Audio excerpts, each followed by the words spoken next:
Welcome to Get and Keep Biz, a video learning series. Today we're going to talk about face-to-face versus digital. Back in the day when I was a kid, my parents may have ordered product through the mail. They may have received a catalog in the mail and read it leisurely and sent off an order. Sears Roebuck was a big player at the time. And though it was big, it wasn't that big. Face-to-face prevailed. Today, that long-distance transaction takes place in real time through digital platforms, often from the palm of your hand.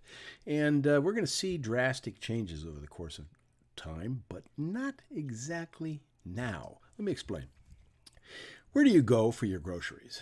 Well, obviously, when you look at fresh and perishable goods, it would be a grocery store. What about for auto repair? Well, a little difficult to get that through the mail or through the UPS at your door, so you go to your favorite mechanic. And what about buying a book?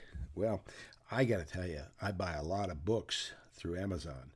But if I'm in New York, and when I lived there, I went to this place. This is the Strand Bookstore, and they have a saying at the Strand, 18 miles of books. More than a saying, I think this might be 5, 6, 7 stories, I don't know. But books everywhere, 18 miles worth of books when you add them all up, stacked up side by side. A really good shopping experience, and unlike Amazon, this was a kind of maybe not so efficient, but very enjoyable.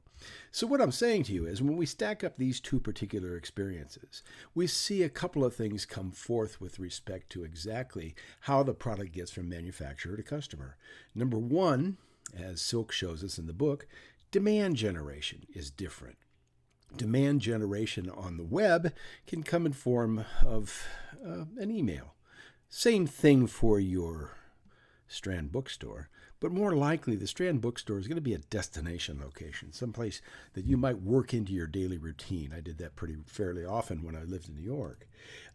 Demand fulfillment, how these products get delivered. They're shipped in bulk to the store, whereas Amazon has this massive, unbelievably well-lubricated machine of getting products from their warehouse distribution points to your door briskly, amazingly fast.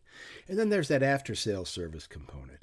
And in some cases, I actually much more appreciate the opportunity to conduct online kinds of after-sale because some systems are set up just to really anticipate your needs and deliver in a big way. But there's also market feedback. I want to point out to you in all of these areas, what we're really trying to understand is there are subtle differences, and there are some major differences in the way all of these functions are carried out in both the online and face-to-face or digital environment. But the two key issues with these two distribution modes are the same: designing the network and managing the network. And that's what Silk points out so clearly, is that is what go-to-market is all about.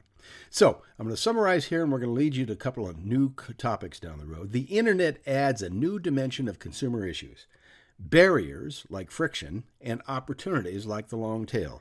Two great topics we'll talk about very soon.